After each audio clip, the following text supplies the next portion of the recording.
তুমি আমার সুখ ছিলে।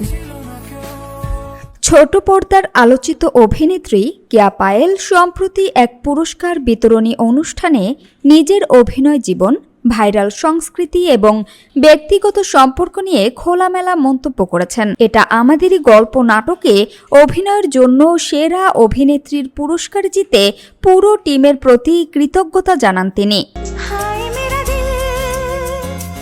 অভিনেত্রী বলেন, এই কাজটি তার ভীষণ প্রিয়।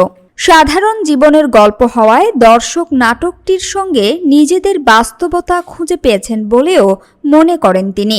বিশেষ করে পরিবারের সম্পর্ক, আবেগ ও জীবনের ছোট ছোট মুহূর্ত দর্শকের হৃদয়ে জায়গা করে নিয়েছে। ভাইরাল হওয়া প্রসঙ্গে কেয়া পায়েলের ভাষ্য, তিনি কখনোই সাময়িক আলোচনার পেছনে ছোটেন না, বরং একজন শিল্পী হিসেবে নিজের কাজের মাধ্যমেই মানুষের মনে জায়গা করে নিতে চান।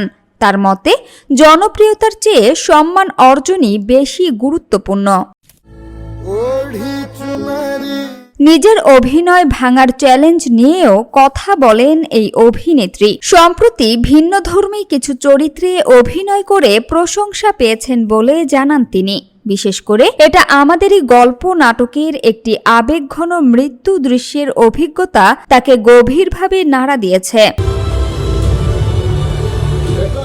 ব্যক্তিগত সম্পর্ক নিয়ে প্রশ্ন উঠলে কেয়া পায়েল বলেন, জীবনে প্রাক্তন মানুষের প্রতি এক ধরনের অনুভূতি থেকেই যায়, তবে বর্তমান জীবনসঙ্গীর অবস্থানই তার জীবনে সবচেয়ে গুরুত্বপূর্ণ এবং সবার উপরে। আমার তো এখন এটা পাওয়ার পরে। সামিয়া সুলতানা, ঢাকা ওয়াচ।